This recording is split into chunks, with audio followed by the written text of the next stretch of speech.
to try to dismantle that because the enemy understood that, even the Bible says that if any man wants to, spoil a man's goods, the first thing he has to do is bind up a strong man, and then he can go through his house and he can just take advantage of the man's household.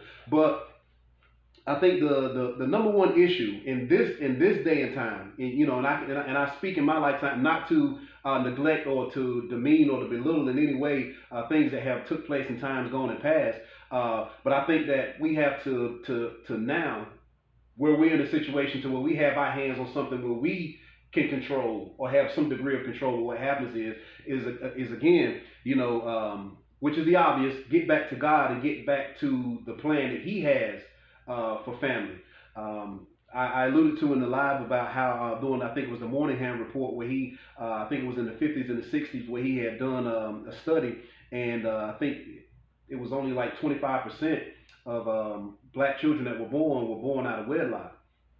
And this was back in the 50s and the 60s. So that statistic supports the fact that even though we were going through times of oppression, the family still stayed together. The family structure was still strong. There still was a father and a strong man in place. And then you fast forward to like even the 90s when we grew up, there were certain neighborhoods that we grew up in and we played together where our fathers was the only father that lived on the street with the family. Mm-hmm. And this was the 90s. So you move even further on to now, and you look at the statistics today. Now I think it's up to anywhere between 75 and 77% of black babies that are born to single mothers. This is an issue, but what the issue comes down to is, are we making the right decisions? Is it the right decision to continue? I mean, of course, according to the Bible, fornication is a sin, and it talks about fornication is a sin where you commit every other sin. It said it's from without, but whenever you commit the sin of fornication, you commit sin against your own body. What does that mean? You commit sin into your own body because you're opening yourself up for deadly diseases. Infectious diseases, but then you're also bringing children into the world where you may not be prepared or able to take care of that child. So this is one of the reasons why abortion, and I hate to get back on that. Well, I don't hate to get back on it, but to get back on it, it continues to perpetuate the sin, because now it gives people the opportunity to say, not only can I willfully sin and engage in the sin of fornication, but the result of a man and a woman coming together through that sinful act, now I have the means and I can legally get rid of the evidence of what I've done. Mm. So this is where we are right now, and we continue to rail against people and say, why aren't we in positions of power and things of that nature? Why have we for the last 20 plus years still only represented 13.2 to 13.4% of the population? Because whenever we could advance as far as numbers, we're continuing to kill our future. Yeah. So this in and of itself is a sin, and these are the things that we have to stand up against, and go get back to God as far as putting that family structure back together. That is going to be the key of putting the family structure back together. So people say, well, my father wasn't there. My father wasn't there for me. Well, where was his father at? His father wasn't there for him. So at what point, you got to ask yourself the question, okay, at what point are we going to say it stops right here with us? Are we going to continue to try to point and look at somebody else and say they're the reason why this is happening? No. Whenever you make the decision, there's somebody tonight that's making plans to go and lay up. I can promise you, when you go to the hotel or wherever you're going at the night, whenever you in there doing your thing, the white man is not going to be behind you, pushing your back and helping you fornicate. That's the decision that you're making. So we gotta do better. I mean, as a people group, we don't really do good as far as personal responsibility and accountability, because once you begin to be responsible, now action has to follow that responsibility. It's easy to sit back and point at somebody else and say, he's the reason why I can't move. Well, once you move him out of the way and say, okay, now what? Yeah. And that's very true, because, I was one who used to look at all the circumstances surrounding, to keep it real, black men in this country. Right. You know, so I would hear the statistics as a child. You know, 1 out of 3 you guys not going to make it to 21. You know, 1 out of 4 you guys are going to go to jail. 1 out of, you know, this, that, and the other. So as you begin to condition a person like that, they start to act that out. Right. You know, unbeknownstly, you know, subconsciously. And actually, you mentioned, and we can just go down the list of people. I remember a football picture, our 8th grade year in junior high. I had that picture on my wall, and when I first started speaking at game conferences, I would take that picture with me. It's about 50 people. Right. And out of those 50 people, over half of those young kids, those, you know, football players, have been to jail, been criminal charges and things like that. So I understand your point of view about taking personal responsibility, but at what point do you say, okay, this targeting, like as I mentioned, from Jim Crow on, like Martin Luther King was the spot on, blemish free, prototypical nonviolent black male, but in 1999 the commission found out that the government was complicit in killing him because of his power or his ability to empower black men or black people. So when you look at things like that, and you know, I'm not going to go down all the list of the nefarious things that has been done, well, at what point do you say, okay, I get what you're saying, but you know, how are we going to overcome when this systematic, and you know, we haven't even got to the you know, the killings that we've seen, but you know, how are we going to get past even the psychological trauma? Because honestly, well, we'll go ahead and start, like seeing that man killed on May, for, you know, they ran that constantly throughout the months, and you know, little kids see that, you know, black men see that, and it's actually traumatizing. You know, it's definitely traumatizing, and not to mention all the other things. But at what point do you say, you know, I can understand why, you know, some people give up hope, or some people, you know, choose to be outlaws, or choose to succumb to the vices or the circumstances that are constantly thrown at them. Right. Yeah. Outside of Jesus Christ, there is no hope. So there are people that are hopeless, and their hopelessness is just birthed out of, I believe, not knowing Him. So that the conditions that they are faced with, they have no hope, they have no strength, they have no guidance in it. So they look to themselves, or they look to other people that are in the same position that they're in for solutions and for answers. I think a lot of what you are making mention of, I think, are some of the stereotypes, I think, that are perpetrated on us as black men. My solution to that, or what I would offer to that is to do what we can not to feed into those stereotypes. Definitely. Now, am I sitting here trying to suggest that there aren't evil people in the world? Absolutely not. The devil will use anybody that will yield themselves to be used by him, be it a white man, be it an Asian man, be it a black man, whoever. Anybody that will yield themselves to be used of the devil will use them. And when you look at the police and the things that took place with them, we have to be fair and look at it with balance. Now, understand, a person that is a police officer, we hold them in high regard because of the position that they hold. But at the same time, there is no occupation on earth where there is someone that's just not good at their job.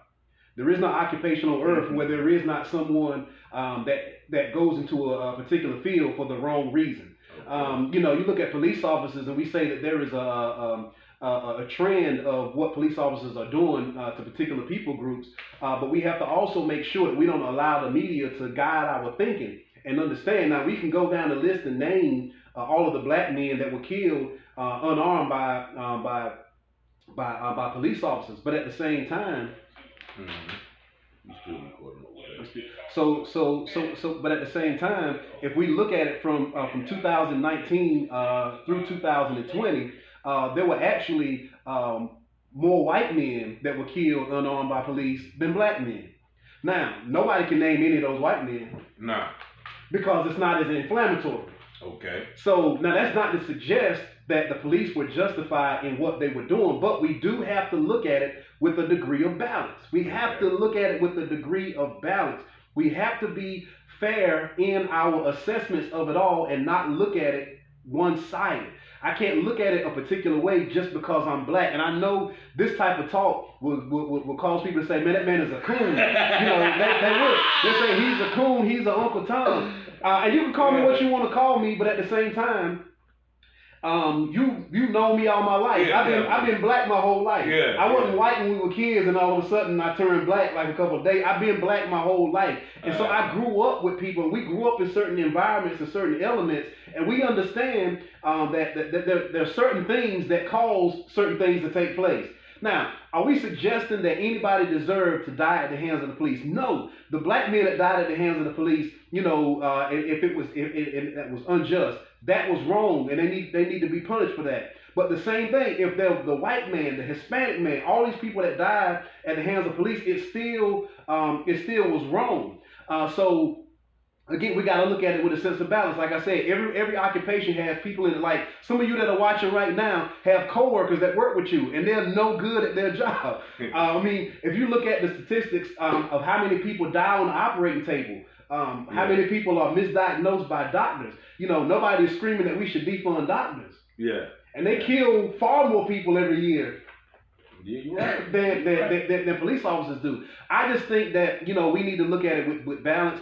Are there people that join the police force for the sole purpose of being able to do damage to certain communities? Absolutely. We all know that. That is absolutely true. But we can't paint all police officers with a broad brush to suggest that all police officers are bad. Now, here's the balance part. This is the part where they will call me a coon.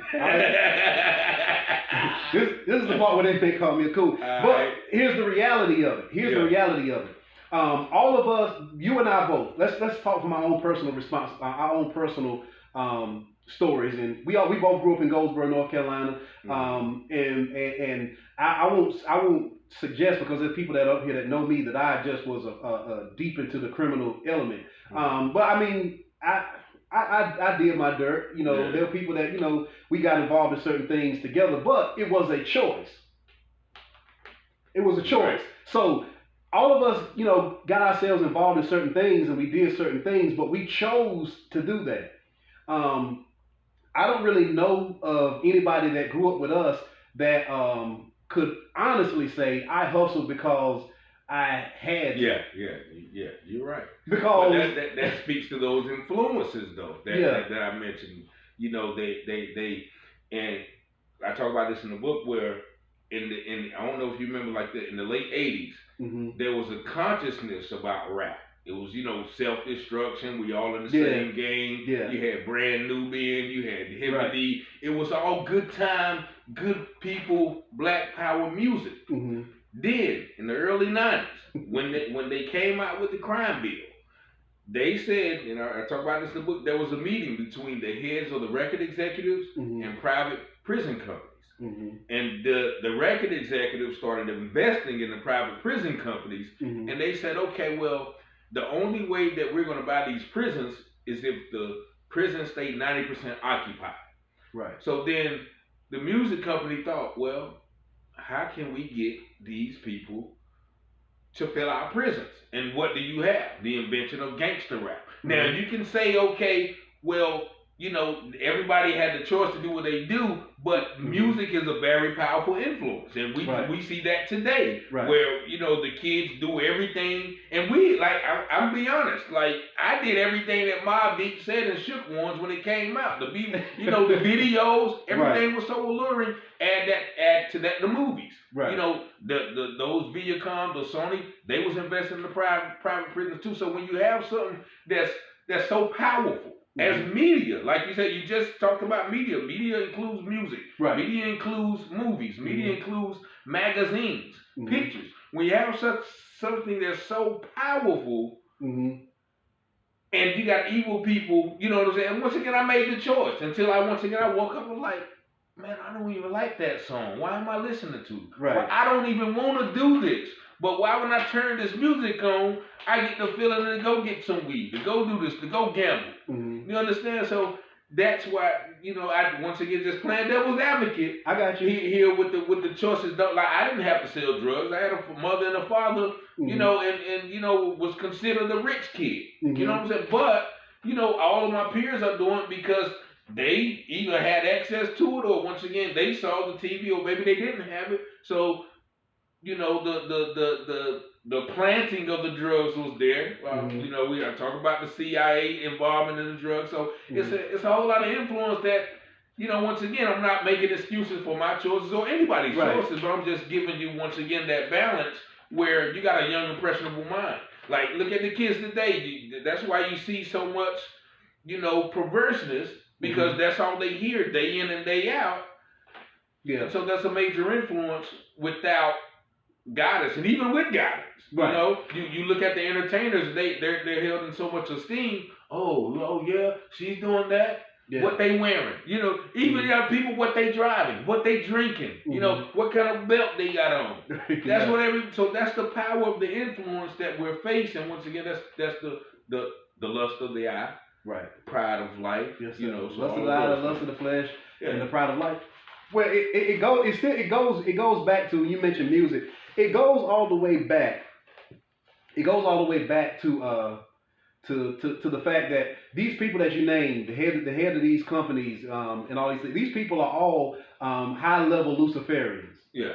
And so they subscribe to the ideologies of Lucifer. Well, if you go all the way back and you look at who Lucifer was, he was what the Bible called the anointed cherub. He was actually in heaven with God. But he was over, if you will, he was over worship. Yeah. He was over worship. So he understood, and these people, because they worship him, they understand the vehicles that need to be used in order to influence the masses.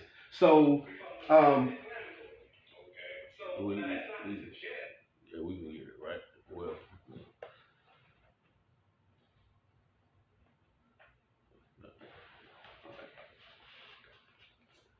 So okay, so yeah, we were talking about Lucifer. So he was whenever he was cast out of heaven, he did not lose the ability to still influence through music. And so these people understood this. They understood that music was the only thing that could enter into the mind of a man and disturb his conscience without his permission. I always use the analogy, and I got it from a powerful preacher that preached a message years ago, and he still is preaching today. G. Craig Lewis, he was talking about he was talking about the influence of Lucifer and how he did it and how powerful music is. For example, all of us, whenever we were in school, we didn't actually learn our ABCs, we learned the song. Mm-hmm. So, some people have to really put a whole lot of thought into saying ABCs without actually saying the song. Without the song. Most of the time, or it's either in your mind. So music was a powerful influence. But then again, it comes back around again. Satan and his ability to maneuver through certain vehicles.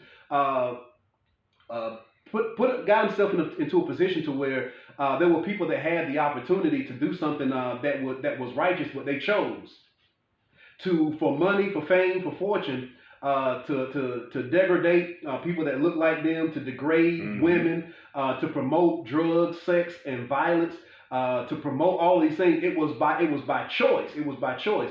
And so when they began to push this, the subculture of hip hop into the community, it began to have a negative influence on people. But so hip hop in and of itself was primarily being pushed with a feminine spirit behind it, because most of the people that were rising in hip hop came from situations where they didn't have a father. Yeah.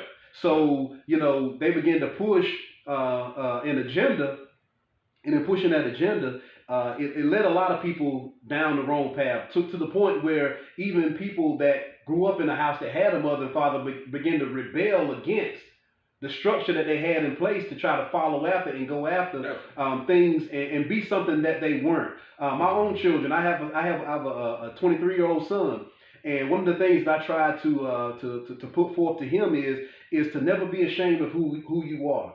Never be ashamed of how you were raised.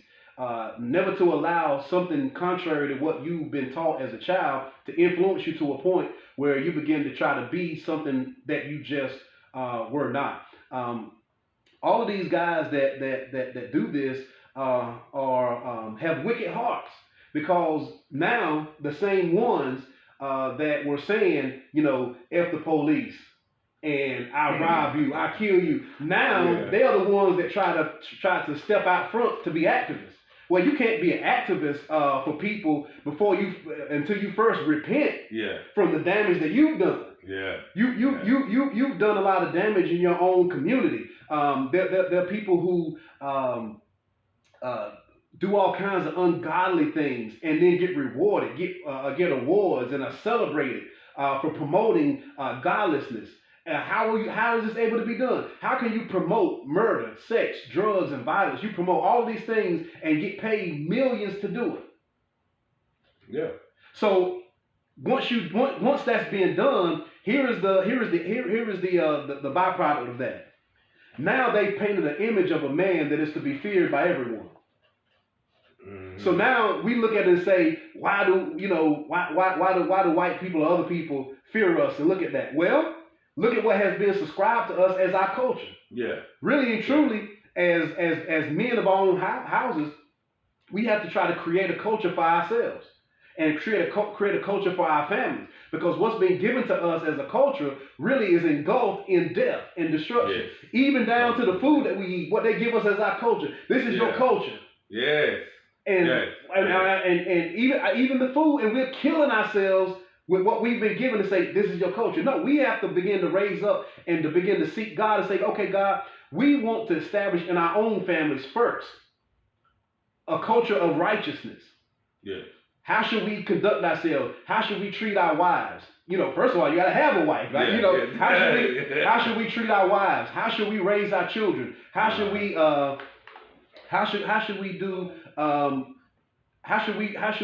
and treat our neighbors? What is it that we need guidance from the Lord to help us to be able to live our lives the way that He called us to. So, like I said, it created an image, and we can't get upset. How can we really get upset because people of other races get on guard whenever we come around? When really and truly, if we be honest with ourselves, we get on guard around certain black people. That's the social engineering, though. That we've been socially on, and I do it too. Is it totally social engineering, or is it just a survival mechanism? So people were upset. I guess life imitates art, or art imitates life. Yeah. It starts to all be a blur at one point, because once you put it in your mind that the juices, the minister societies, all of those, the Nino Browns, this dude is ruthless. But on the same token, I was thinking about this the other day. You have the Italian mafia, right? They're celebrated. They're celebrated, right, for the same thing, and even doing worse. But they never called it Italian on Italian crime.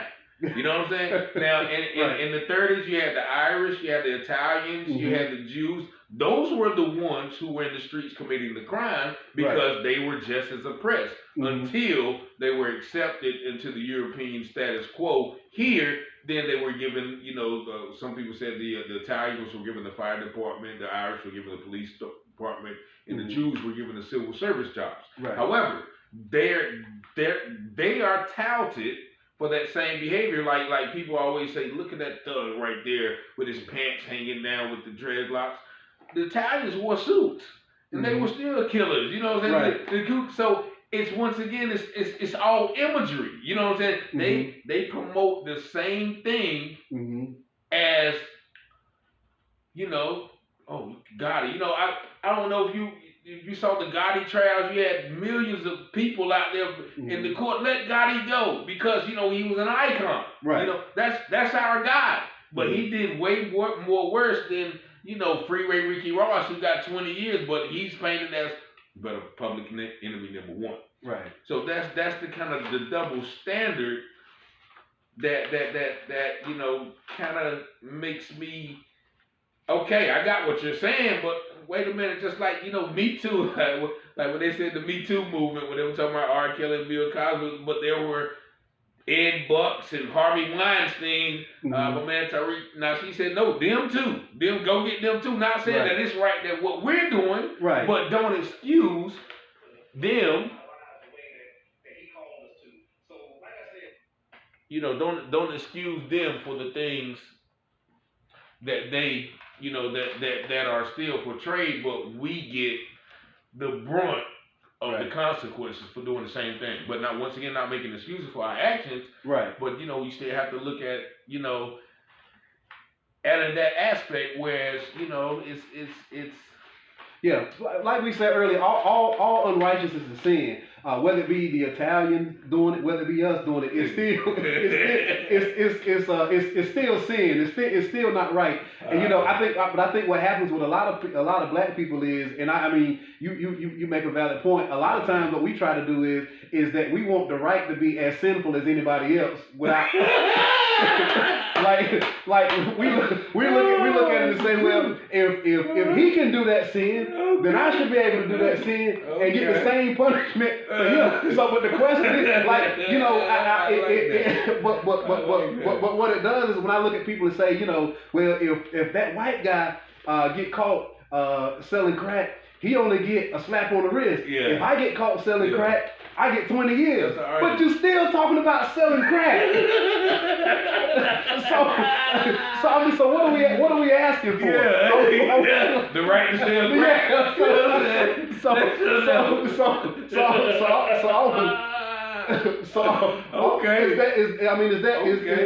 Is that what we're saying? We want the right to do just as wrong as anybody else and not receive punishment for what we're doing that's wrong. Again, the only solution really that I have to offer is that we have to get back. We have to get back to the Bible and allow Him to direct our paths. And I think if we do that and follow after God's word, we'll just make better decisions. I was talking with my son again, and he's 23 years old, so he's a part of that. The generation that we're seeing now that's getting engulfed with a lot of the things that's happening in the street. And I asked him, I said, son, what do you think about, this particular case? I don't want to point out one because, there were certain things that were going on. I said, son, what do you think about this? And here's what my son said. Now, he's a part of it. He said, Dad, the question that has to be asked, 23-year-old young man, and it made me proud to think that he's thinking along these lines. He said, even though the end result was this man being shot or this man ended up losing his life, why were the police on the scene in the first place? I said, and maybe go look, okay, because all we're getting is what happened at the end. We don't know why. What was the purpose of the police interaction? So we look at so I'm asking the question like, okay, so and I'm just asking, why are we having to interact with the police? What's going on? So when a lot of the cases, again, not to say that anybody was justified in it, but a lot of it is we can avoid a lot of different situations. Even with the case with Jacob Blake, and I talk about this one. That was one of the ones I was having a discussion with somebody about it not too long ago, and when we saw it, again, a lot of the stuff that the media is doing, when we saw it, all we saw was a young man being shot in his back and police holding on to his shirt and shooting him in his back. And so me, just like everybody else, I'm upset. Why are they doing this? What's going on? But then the Holy Spirit, and I want to talk about stuff, our own disposition and how that works in certain situations. So the Holy Spirit reminded me, you got to have balance. Don't be too fast to get emotional. Let's weigh all of it in the balance. So when you go and you begin to investigate the whole thing of what happened, okay, he's has assaulted the young woman. Mm-hmm. And has had, charges in the past. And people always say, well, you can't go by somebody's past, Well, oftentimes what you've done in the past could be an indication of what you'll do in the present until you've shown that your behavior has changed otherwise. Now, it's not to be in judgment of people, but at the same time, if you know that somebody is a robber and you got money in your pocket, when you see him coming, you may. All I know about him is that he's a robber. So I'm a little on guard. Like there was some dudes back in the day. You was standing out on the block, and you knew like, man, that dude. Time to go. Yeah, it's time to go. So, but with that case, but what happened is that the young lady had went downtown, got a restraining order against him because allegedly, he had assaulted her. So now there's a restraining order against him for the same young lady whose house he was over whenever he was shot. So he comes back over to the young lady's house. They get into an altercation. She calls the police. She calls the police. The police come. He fights with the police. He ends up getting tased. They try to tase him in the process. He breaks free from the police, goes around to the other side of the car, reaches the side of the car, and the police officer shoots him. Now, people will say, well, the police officer didn't have to do that. Well, let's be balanced. He didn't have to be over to the girl's house. As a matter of fact, he wasn't supposed to be. Because a restraining order is something that the court of law put in place to say, this young lady is afraid of you because of a case that's pending that you allegedly assaulted her. So stay away from her. True. So if he had never gone over there, we wouldn't even be having a conversation about the police shooting him in his back. Unless so there's a certain level of culpability. Right. Responsibility in each of those cases. Because I think when I saw you at Walmart, the first time I saw you, we discussed that, and you put that similar point of view out of there. And you can't argue with that, because that's something that I mentioned in the book about, what we need to do. Right. Like, keep ourselves out of situations where police are involved. Yeah, if you feel like the game is rigged, or if you know the game is rigged, that's all the more reason not to play the game. Okay. And so, that's the thing. There are certain things that we have to make sure that we are being wise and making right decisions. But again, we can't do that in our own strength. Yeah. We can't do that in and of our own selves. We have to look to God for Him to give us guidance to make the right decisions. There are a lot of people that we know and that we grew up with that got themselves in certain situations who went away for a long time, and went away for a long time. And if you talk to many of them, they won't. Matter of fact, there was a guy I used to run with that I spoke to not that long ago, and he went away to prison for a while. But in our conversation, not once did he ever blame anyone other than himself. Oh, okay. He was saying, basically, I did what I did. I knew what the consequences were going to be, but I did it anyway. I made the decision to do it.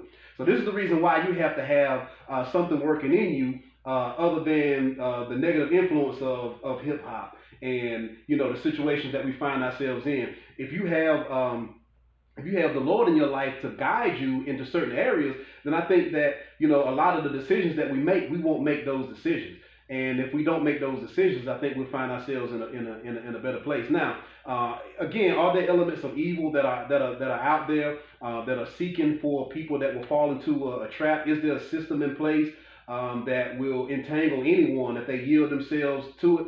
Absolutely. So again, once we know, like in the time that we're in now, there's so much information. Yeah. In 2021, there's so much that has happened. There's so many cases. There's so much that we have to draw from to say, okay, I know that if I go down this road, this is going to happen. You got to take it upon yourself to start just making better decisions. And like I said, I don't think in and of ourselves we'll make the right decision. We need the leading of God.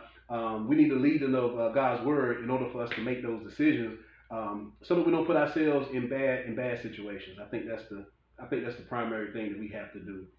Yeah. So what could be done on the other side of the spectrum? Because I mentioned certain things that should be done, like as far as the police, as far as them vetting police officers.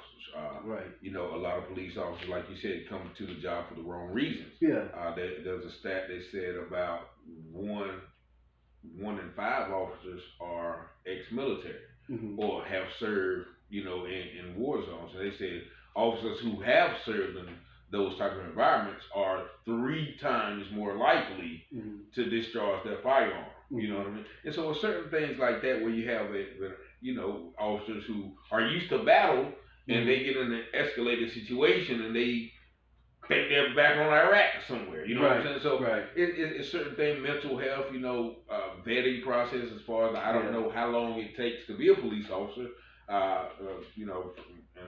For some regards, I think you can be a police officer at 18, 21, Right. So once again, you have a young, impressionable mind who goes in the department, may be influenced by others. So what do you think are some things that can be done as far as policing? Like I suggest, police should live where they're police at. You know what I'm saying? So to get a better understanding of the people who, if you're living in an area, you know the people in the area. So if little Johnny stay across the street, all the thing he do is, smoke a little weed and drink. Mm-hmm. When you see little Johnny out acting up, you're less likely because you know him. You understand? Instead of you drawing off the circumstances or the stereotypes that you see on TV. Oh, I don't know who this kid is. He might have a gun. You know what I'm saying? So what are solutions like that you may think? Besides what's in the obvious is, I'm gonna say little Johnny need to get saved and stop smoking weed. but I mean, really, as far as that is, I mean, again, like I alluded to earlier about there being people in their jobs, every occupation, there are people that are not good at their job. Mm-hmm. I think.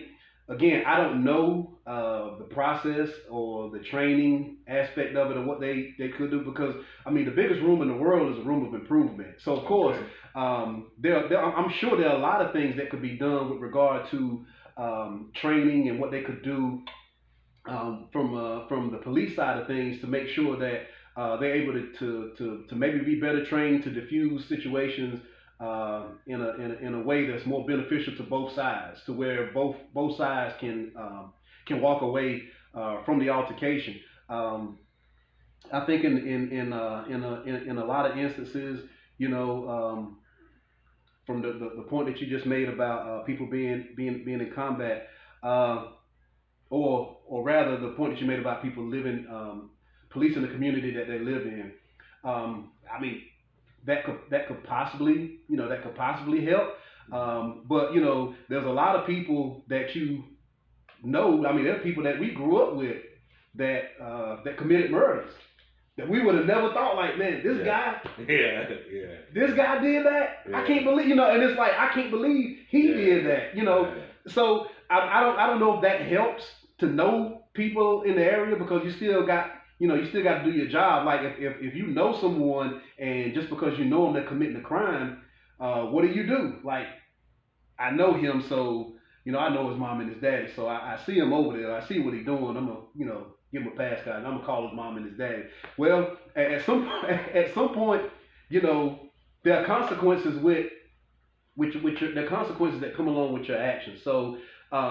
From that standpoint, I don't know I don't know how well I can answer that because I don't really know the process of what it takes for police to get trained and things of that nature. And like I said, there are people that are just not good at their jobs. But I would venture to say, from my own interactions with police, for the most part, the police officers that I know personally, for the most part, they're out doing their job.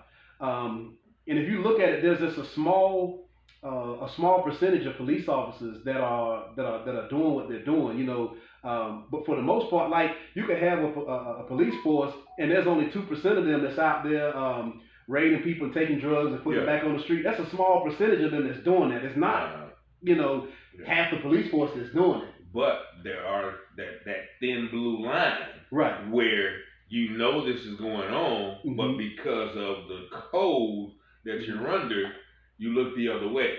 Right. Or, because once if you cross that line, you're gonna be ostracized. Yeah, and that's not that's not right. That is wrong, and that is unjust for a police officer that would do that. And they would if caught doing that, they should be condemned and punished to the highest degree of the law if that would take place. I mean, and I don't side with that.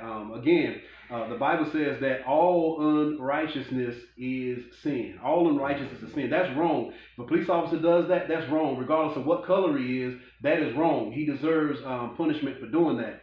But for our part, as black men, we have to do what's necessary to make better decisions. I remember it was years ago. I volunteered. There was a program here in the city, and there were young men who were getting in trouble, and they were on the verge of being sent to reform school. And so the program was set up to where the judge appointed them and their guardians to come to meetings that were being had, and I would come in and speak, to the young man. And there was one young man in particular who was a little rowdy, every session, and he would, I can't stand the police, man. I can't stand the police. And I'm just like, man, this kid was at the time I think like 14 years old. And I finally one day I said, what is your issue with the police? Cause man, they always, this and this and this and that, And I asked him, well, why are you in this program? And he told, what he had done. I said, well, I have the solution to your problem. And he said, well, tell me, I want to know what the solution is, man, because I'm just tired of the police. I said, stop breaking the law. And he melted down like, ice on the sidewalk in the summertime. Because I don't think anyone had ever just told him, look, man. And so I told him, I said, do you understand what I'm saying? And he said, yeah. I said, if you minimize your interactions with the police, then it's a good possibility that you won't really have issues with the police. Now, are people harassed sometimes? Sure. I mean, we both know that. Yeah. But if you do everything within your power to minimize your interactions, like I saw, it wasn't that long ago when LeBron was saying, black men are afraid for their lives. We're being hunted down. Man, I'm not afraid when I get pulled over by the police.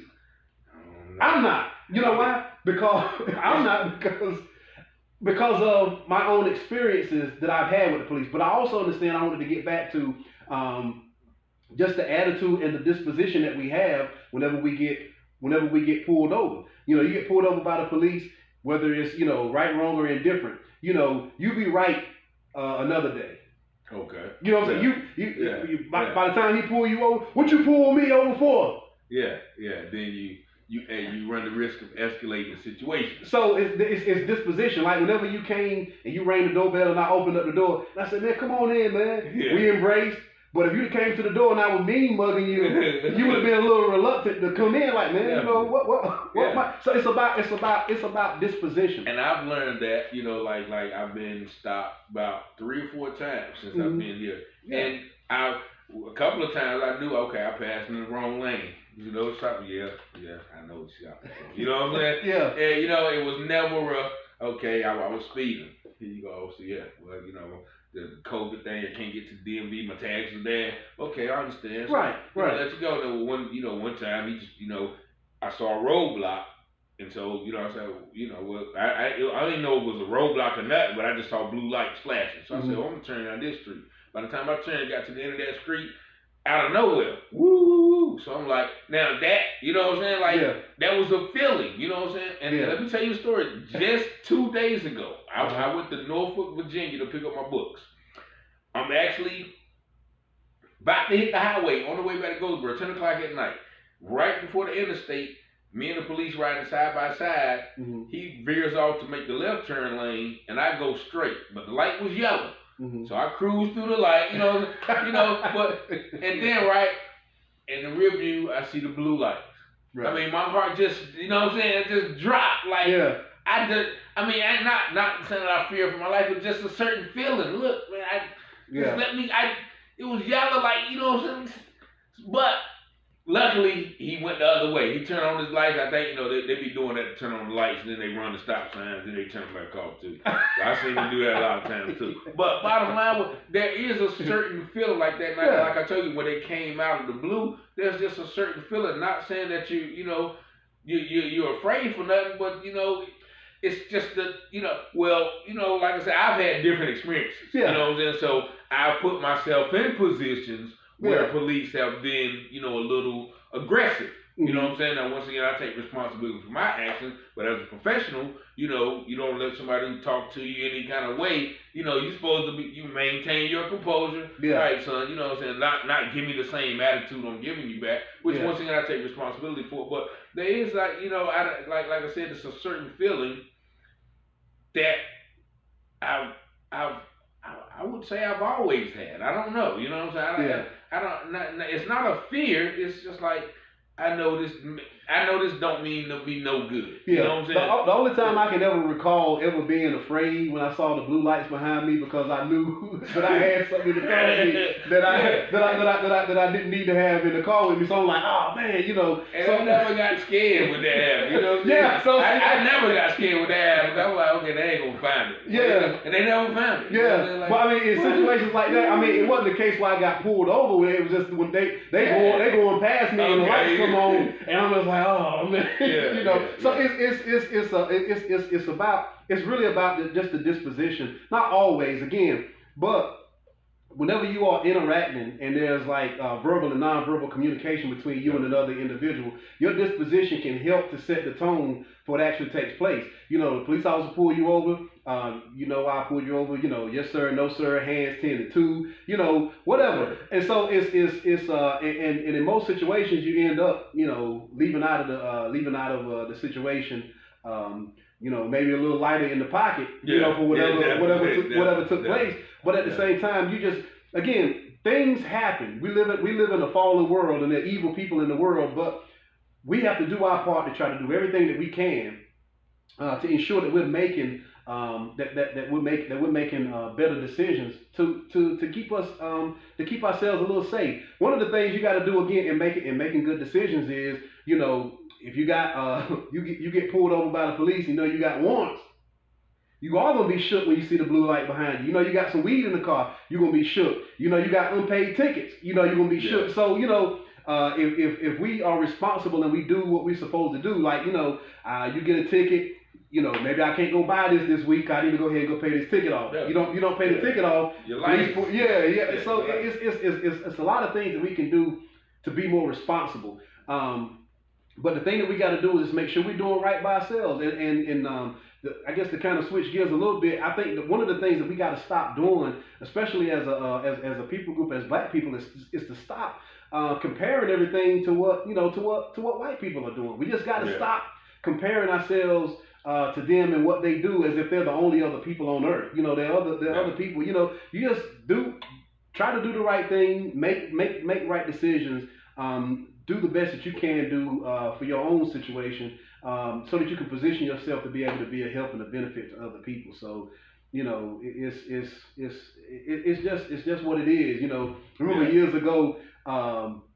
We used to gather meet at after the skating rink at Miami Subs. Definitely. And we would be out there fighting and carrying on and fighting, and sometimes shots rang out and the police would be over in that area. But the main thing that everybody always used to say is, how come they ain't over on William Street, you know, messing with them? Well, I would ride through William Street on occasion. Just about every time that was going on, I would ride through there just to see what was going on. And I don't recall. I'm not saying they weren't out there fighting, but there weren't many nights they want to fight on a Sunday night and going through it. So I mean, there was a criminal element was there, but you have to look at it, you know, from a standpoint of this. Okay, all right, this happened every time, every day, every Sunday this month. Every Sunday this month there was a fight or disturbance at Miami Sub. So what are they gonna do? Yeah, you got to go there. We got to go to that particular area. So, you know, again, if we be responsible, does that eliminate all of the issues? It doesn't, but it does lessen the issue to where, you know, there's certain things that we could avoid if we just make better decisions. Like I said, in and of ourselves, we won't make the right decision. We need the leading and the guiding of God's Spirit, and we can only get that through accepting Jesus and following after His will and His way. We do that, and I think that our lives will be blessed because we follow after His will and His way. Definitely, man. Like, and we can go once again on and on, but you know, I think we've given the people enough this round. Okay. But I definitely want to thank you for your wisdom. Yeah, and you know, let me say that there are, you know, great police officers that I know who serve the community with honor, with justice, with righteousness. So, you know, not speaking for all of them. Right. And I know there's even good politicians. I don't know how, because the system, you know what I'm saying? Yeah. The system remains the same. They just shuffle people in, and then people say, oh, well, I'm going to change the system. Well, no, the system changes you, because the system the system in play. You know, Satan is the God of this world. But I do think if there is an impact that could be had if there is an impact that can be had, I think on a local level, Mm-hmm. I think there's some things that can be done on a local level. On a local level, because it's more of a, I guess, like close knit, and the community is in a position to where we can kind of make some moves and have some degree of being able to dictate who is in certain places on a local level. But I think once it gets to a national level and it gets to a place of the presidential level, once it really gets into that, it becomes difficult at that point. But I think that from a local situation, I think that our contribution to society as men, for me, from a personal standpoint, is one of the things that I did, to help to empower the black community is that I married my wife. Definitely. I married my wife. We raised our children together. There was a lady that I saw somewhere. She was asking me about my children. And my wife and I had 5 children. And she said, "You know what? You just like my son with all these children everywhere." And I said, "Ma'am." So she automatically had that perception. Yeah. So I said, but that's even our own people say, okay. Yeah, and so that's why I said we have to do right by each other. I said, "Well, man, with all due respect, I'm nothing like your son." And she was like, "What you mean?" I said, "All of my children are by my wife, and they all live with us." I said, Ooh. "So, the responsibility that I took as a man is I married my wife, and we raised our children in the fear and the admonition of God." And so, our contribution to society through our children is that we taught them to do the right thing, so that they're not out committing crimes and doing certain things to raise the crime level or to be in certain situations. So that's really what it comes down to. Jesus, on one occasion, he told the disciples, and I know we got to close it out. He told them when he told them about going out and preaching the gospel. He told them, first you got to start in Jerusalem. Jerusalem was where they were. Then he said you go to Judea and the uttermost parts of Samaria. So the responsibility that we have is to first start at home. Our Jerusalem is the realm of responsibility that we know that God gave us. I know God gave me my wife. I know God gave me my children. So it doesn't benefit me to try to go outside of my home and be a public hero, but then at home be a private failure. Mm. So that's really where it starts at. It starts at home. It starts at family. The family is the basic foundation of any nation. You know what I'm saying? So if we don't have good families, if we, the families in disarray, then we as a nation or we as a people would be disarray. But once again, you got to go back to 2 Chronicles 7 and 14. Mm-hmm. People who are called by my name humble themselves and pray, turn from their wicked ways, seek my face. Mm-hmm. Then he said, then I get from heaven. And I did want to touch on this because there's so many in Deuteronomy. Mm-hmm. Deuteronomy 28. There's the blessing and the curse. Right. And he talks about if you obey these laws, you're gonna be blessed. Right. And he gives you about 10 verses of blessings. But then on the flip side with the curses, he give you about 20 or 30 verses of those. So the curses more prevalent. It's a whole lot more prevalent. It's a lot more prevalent. But and one more passage of scripture, Proverbs chapter number 16 and verse 7. It says, when a man's ways pleaseth the Lord, he maketh even his enemies to be at peace with him. Okay. So again, self-evaluation. If we're in a position, in a situation where it seems as if all of our enemies won't be at peace with us, that's a good indication that our ways may not be pleasing to the Lord. Okay. So it comes back to personal responsibility and accountability. It comes back to us just following after God's will and God's way. And I think that will help to heal a lot of situations, but it starts at home. Once we get our homes healed, we can move out to our communities, and then we can have an impact greater than what we can have if we continue to try to fight and get justice through other ways other than following after God's will and God's way. So that's my take on it, man. Hey, look, man, it's been a pleasure, man. We're gonna have to do this again. Absolutely. Sorry about the Facebook Lives going off, but we are on YouTube. So if anybody wanted to contact you to come speak to the youth or whatever, or if you are available to do things like that now, because I know you mentioned that you did go out and you can hit me up on Facebook. Just my name, Mike Best. Okay. Find me on Facebook. Send me a message, and we'll do whatever we can, whatever God allows us or opens us up to do. Again, hit me up on Facebook. You can email me. That email is mike1356.mb@gmail.com. You can email me. Like I said, I can be reached on those. I'm not really heavy into social media like that, man. But that'll be the way. If you don't know me, that'll be the way to get in contact with me. And this man, I do got to say that he lives what he talks. Man, I've ever since he got saved, as they say, Mm-hmm. he's been, he's been a true pillar of consistency, of righteousness in his home and outside the home.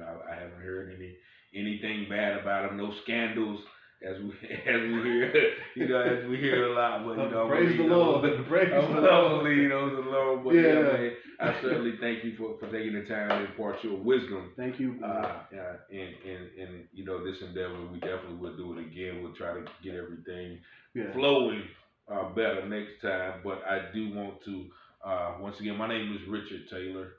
I am the author of this book right here. Now, he got the real book. He got the Bible in his hand. But yeah, this is my new book. It's called Blue Lights in My Rearview, and it discusses a lot of the topics that we talked about. So this book is available at my website, www.taylorhousepublishing.com. You can get it there. You can order it exclusively from there. So I just want to do, take the time to kind of promote the book and my other books there on the other site. On the website, there are 4 other books as well, so you can support in that manner. All my information is up there, but I definitely thank y'all for taking the time out to listen to us. Feel free to leave, some comments in the section if we blessed your life in any kind of way.